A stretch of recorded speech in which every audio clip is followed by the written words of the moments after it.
Bonjour à tous, il y a quelques jours nous avons présenté la Yamaha MT-09, le Roadster. Aujourd'hui nous avons les déclinaisons routières de cette machine, ce sont les traceurs 9. C'est la nouvelle appellation, la GT d'un côté, la Standard de l'autre. Et il y a pas mal de choses à dire sur ces modèles. Alors on va commencer par l'esthétique. C'est assez intéressant puisque les nouvelles traceurs reprennent un petit peu l'esprit des feux de l'ancienne MT-09, que certains aimaient beaucoup. Donc voilà, vous les avez sur la Tracer 9. Et puis on a cette inspiration un petit peu de la sportive R1M avec les deux optiques logées ici. Donc quelque chose de très sportif et un habillage vraiment très réussi, moi je trouve. On l'avait évidemment sur la MT-09, mais ici il est particulièrement bien intégré. Donc on a ces grandes écopes et habillages de la face avant, et surtout ces deux prises d'air qui viennent encadrer la machine. Il y a un petit côté aéronautique, très esthétique, c'est très fluide. Il y a pas mal de contrastes sur la version ici GT qu'on a à côté, qui est très accessoirisée, on en reparlera un petit peu tout à l'heure. Voilà, mais bon, on va se concentrer d'abord sur la version standard. Donc esthétiquement, on a vraiment une rupture par rapport au modèle d'avant, aux deux anciens millésimes de traceur. La boucle arrière a été renforcée pour pouvoir supporter à la fois les valises et à la fois le top case. Donc chacune des valises loge un intégral, donc ça c'est pas mal, c'est aussi une nouveauté. Pour le reste, en fait, les traceurs vont reprendre l'intégralité de l'aspect technique de la MT-09 qu'on a déjà abordé. Il y a le châssis, qui est le plus gros travail a été porté sur ce point, avec un angle de colonne qui est redescendu de 30 mm. Ça influe beaucoup sur la prise en main et le ressenti en dynamique de la machine. Et puis, ce cadre avant aluminium a été assez sensiblement allégé, puisqu'il perd 1,7 kg. On a des parois beaucoup plus minces en fait, sur le cadre, c'est une nouvelle technologie. La boucle arrière est également allégée. On a plus de rigidité torsionnelle également sur cet élément. Et donc ça va participer beaucoup à l'agrément de pilotage. Et puis, on a ce moteur, ce 3 cylindres de 889 cm3, qui est particulièrement optimisé aussi cette année, avec plus de puissance et plus de couple, malgré un passage à l'Euro 5. Donc ça, c'est assez remarquable. Un moteur allégé également, 1,7 kg sur l'ensemble de la mécanique. Un vilebrequin avec une masse plus importante, qui va amener plus de couple. Et surtout, on a un régime moteur inférieur à de 1500 tours. Donc pour la disponibilité et l'agrément, même en duo, c'est vraiment un avantage pour ces routières. L'embrayage est évidemment anti-dribble et à glissement limité. Il n'y a pas de quick shifter sur le modèle standard. Ça, c'est un petit point négatif. La partie cycle évolue également de façon importante, puisqu'on a une fourche qui est désormais considérablement rabaissée, 30 mm de moins. Fourche de 41 mm inversée à l'avant, des réglages en précharge et compression au niveau des sommets des tubes. Niveau freinage, ce qui est intéressant, c'est qu'on a, comme sur la MT-09, un mètre cylindre radial Nissin, et ça, c'est très performant, couplé à des étriers 4 pistons à l'avant. Et puis sur le niveau châssis, on a encore quelque chose de très intéressant. C'est sur ce modèle, le bras oscillant est considérablement allongé par rapport au Roadster. On a 70 mm de plus, puisque la MT-09 Tracer, elle, s'est réduite en empattement. Là, on est à 1500 mm et on a donc 70 mm de plus, donc pour avoir plus de stabilité sur cette routière. L'angle de colonne est également plus important, d'1 degré, 25 degrés au lieu de 24. Donc c'est pareil, tout ça, ça participe à une certaine sérénité au guidon. C'est une machine qui va moins bouger que sur les premiers millésimes, qui étaient très vives. Là, c'est un peu plus contenu et les mouvements sont moindres et on a plus de précision.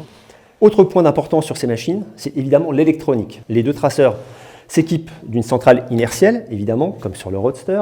Une centrale inertielle qui va piloter à la fois le contrôle de traction, le contrôle de la glisse, l'ABS sur l'angle, donc toujours pareil, et évidemment le contrôle de wheeling. Donc sur tous les mouvements de la moto, on a ce contrôle de la centrale inertielle qui apporte beaucoup de sécurité. On a la possibilité de piloter des modes moteurs, il y en a 4 sur ces machines. Et autre point assez intéressant, c'est qu'on peut piloter le contrôle de traction en continu. Donc ça, c'est pas mal, on avait aussi ça sur la MT-09. C'est très pratique suivant les conditions ou le pilotage qu'on veut avoir. On peut même le désactiver. C'est très efficace et directement au guidon, à tout instant, on peut vraiment influer sur ces variables. Donc ça, c'est plutôt pas mal. A noter que la Tracer 9 standard s'équipe d'un régulateur de vitesse. Donc c'est un gros avantage pour une routière. En revanche, ce qu'on va un petit peu regretter, c'est qu'on n'a pas de quick shifter en standard. Il faut le rajouter, c'est 200 €. Bon, c'est un petit peu dommage. Je vais me focaliser sur la GT maintenant, puisque la grosse différence avec le modèle standard, c'est qu'elle va être équipée de valises, d'éclairage sur l'angle piloté par la centrale inertielle. Donc ça, la nuit, c'est vraiment intéressant. Vous allez pouvoir avoir un éclairage plus fort en courbe et ça va être bien en pilotage de nuit. Ça, c'est plutôt un bon point. On a des poignées chauffantes également et on a le quick shifter. Voilà. Ce sont les différences majeures avec la version standard. Ça fait un package assez intéressant. Évidemment, les machines bénéficient d'une bulle réglable en hauteur sur 50 mm. Alors, c'est un petit peu moins pratique que sur certains autres modèles concurrents. Enfin, globalement, ça marche pas mal. Alors, au guidon, l'ergonomie est plutôt excellente. On a une position très droite, comme d'habitude, donc ce qui permet d'avoir un très bon contrôle du train avant et de la machine en général. On peut également faire varier l'ergonomie de façon assez importante. Tant au guidon, on peut ramener le guidon plus en arrière, on peut le réélever légèrement, tout ça en faisant pivoter dans l'été. On a les repose-pieds réglables en hauteur, en recul, donc ça c'est plutôt pas mal. La selle également se règle en hauteur, de 810 à 825. C'est relativement facile à faire. On retire évidemment la selle passager. On a un anti-crochetage de la selle qu'il faut retirer également. Petite pièce comme ça. Et ici il y a un petit loquet qu'on pousse à l'intérieur, là ici, pour enlever la selle pilote. Alors ici, il y a une platine qui sert à adapter la hauteur. Bon, c'est assez basique hein, comme système. Il suffit, en fait, on est ici, il suffit de la recaler en arrière. Donc ici, en fait, on vient s'appuyer à ce niveau-là. On enlève ce cache ici. Et on vient replacer cet ergot à cet endroit, en fait, au-dessus. Voilà, c'est fait. Et voilà, vous êtes ici, beaucoup plus haut. Alors par contre, petit détail que j'aime moins, c'est que ici, ça crée un espace entre la selle et la coque arrière, l'habillage de la coque. Bon, c'est pas très beau, on va dire, ça se voit pas beaucoup. Normalement, la selle ça s'appuie ici. Là, on est un petit peu surélevé, forcément. On est très bien dessus. On a une selle particulièrement confortable. Le passager il est très très bien loti. Ergonomiquement, une moto plutôt aboutie, apte au voyage. C'est vraiment intéressant à ce niveau-là de voir les efforts faits par Yamaha pour proposer une routière agréable. Maintenant, je vous propose de retrouver mes premières impressions en dynamique sur les Tracer 9 standard et GT. Alors cette Tracer 9 est particulièrement convaincante. Hein. C'est une très belle évolution d'un modèle qui m'a toujours plu dès ses débuts. Au départ, la moto avait pas mal de petits défauts que Yamaha a corrigé au fur et à mesure des évolutions. En 2018, plus de stabilité, plus d'électronique, et là, une évolution majeure, puisque là, on prend tous les arguments et toutes les optimisations de la nouvelle MT-09 qu'on a habillé d'un manteau de GT, et c'est vraiment excellent. Alors, je vais d'abord vous lister ce qui me paraît un peu moins bien à son guidon. Ça va être d'abord la garde au sol, on va dire, qui me paraît assez réduite. Hein. On vient vite à faire frotter les repose-pieds. C'est pas dramatique, mais voilà, je l'ai noté assez vite. En très très peu de temps, j'ai senti que ça touchait. Et puis également, et ça c'est un petit peu plus embêtant, c'est l'ergonomie.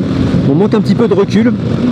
Je trouve que les jambes sont correctement fléchies, mais si on veut optimiser la garde au sol, il faudra remonter les repose-pieds et donc perdre un petit peu en agrément à ce niveau-là.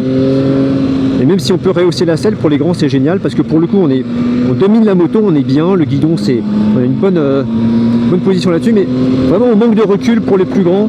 Ça peut-être le petit point là en termes de confort qui peut éventuellement gêner. Également une selle qui ramène pas mal le pilote vers l'avant. C'est bon, c'est à voir la façon dont vous pilotez.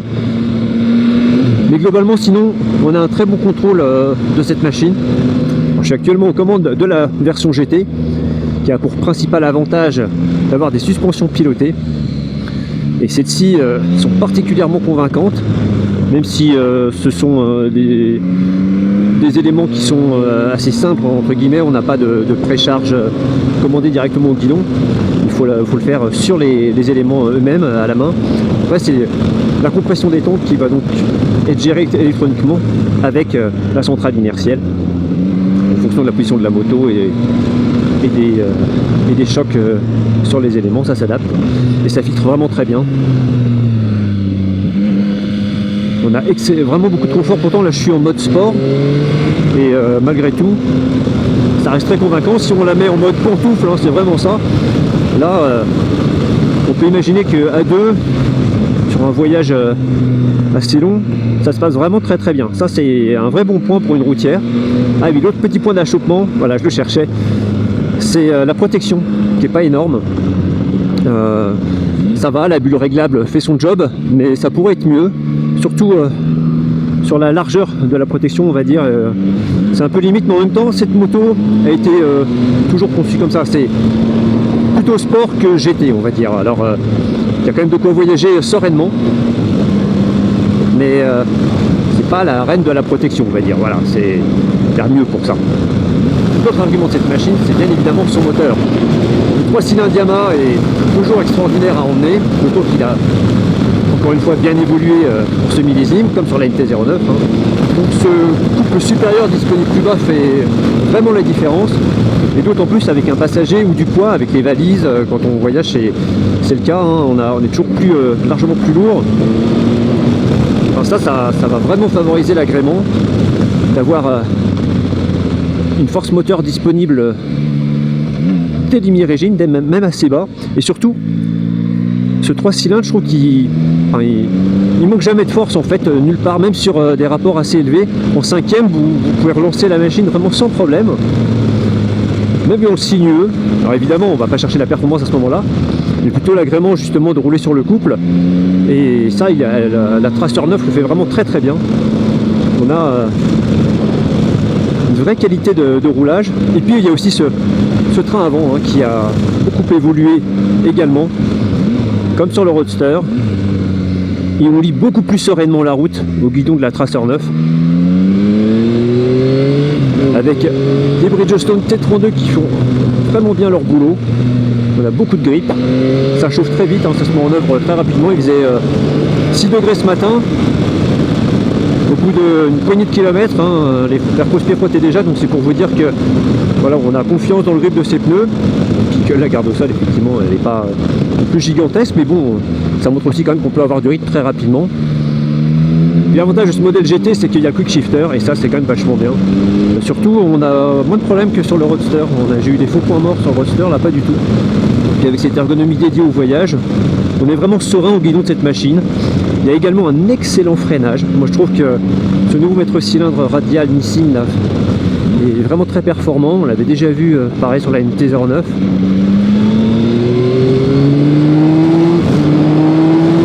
Ah, on accélère un peu là. On plante les freins. On a inscrit la moto. On a un bon bras de levier. Vraiment, on domine cette machine, on est bien dessus. J'ai relevé la selle, je l'ai mis en position haute. Pour moi, c'est nickel. Posé sur les chines de la bête. Allez. Alors, vraiment, l'amortissement piloté, même quand on commence à contraindre un petit peu l'ensemble de la moto en dynamique, c'est très convaincant. La version standard est également très bien suspendue, mais il faut reconnaître que la version GT apporte quand même un vrai plus, tant en confort qu'en efficacité. Alors, il y a également un autre bon point sur cette machine, c'est l'instrumentation.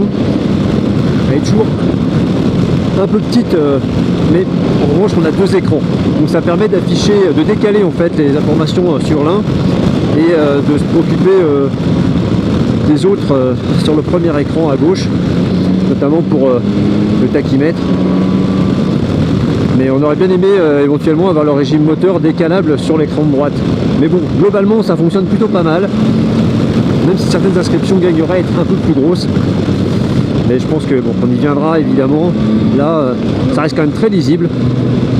Et voilà. Non, on peut toujours voyager très rapidement au guidon de cette machine, avec plus de confort, plus d'efficacité, plus de sérénité, comme je viens de vous le dire. On n'hésite pas, on sait qu'on est sous contrôle. Ah, c'est vraiment cool. Donc voilà, comme vous avez pu le voir, des motos qui m'ont vraiment séduit. La GT propose un package vraiment complet, mais finalement assez coûteux quand même. Ce qu'on peut regretter en fait sur la standard, c'est qu'elle ne soit pas équipée du shifter en fait de base, parce que globalement c'est une machine qui est très intéressante, très homogène, efficace. La GT propose bien davantage au niveau amortissement. C'est vrai que cet amortissement piloté C'est très bien fait. On aurait pu estimer avoir peut-être une précharge, pareil, accessible, des réglages accessibles au guidon directement, avec passager valise ou pilote seul, comme on peut le voir sur d'autres machines. Globalement, si Yamaha a préféré mettre beaucoup d'équipements sur la Tracer GT, c'est que c'est celle qui se vend le mieux. 75% des ventes sur ces deux machines est remporté par la GT. Le gap de prix est important, même par rapport à l'ancien modèle. On est à 11 499 sur la Tracer 9, comparé au modèle précédent, c'est 900 € de plus. Ça me paraît un peu difficile globalement à justifier, même si on a un double écran TFT qui est vraiment très bien fait, même si l'ensemble de la machine progresse beaucoup, bon, ça fait quand même un surcoût assez important par rapport à l'ancien millésime. La Tracer GT, elle, va s'afficher à 13 999 €. Là aussi, c'est pareil, il y a un gap de prix assez important par rapport à l'ancien millésime. 1700 € pour être précis. Donc, mais par contre, là, vous avez des suspensions pilotées, vous avez les poignées chauffantes, vous avez évidemment les valises. Bon, il y a pas mal d'éléments qui font que ça élève un petit peu la note finale. Globalement, des machines vraiment très bien finies, bien équipées, de série, centrale évidemment, béquille centrale. Deux nouvelles Yamaha Sport GT qui m'ont vraiment séduite, encore plus en fait. La Tracer 9, c'est vraiment une machine que je trouve polyvalente, efficace. On vous en dit bien davantage sur l'essai online sur le repère-des-motards.com. Je vous conseille d'aller lire puisque vraiment on va plus en détail dans le comportement des machines, dans leur évolution. N'oubliez pas de vous abonner à la chaîne YouTube. Et moi je vous retrouve vraiment très vite pour un nouvel essai. Merci.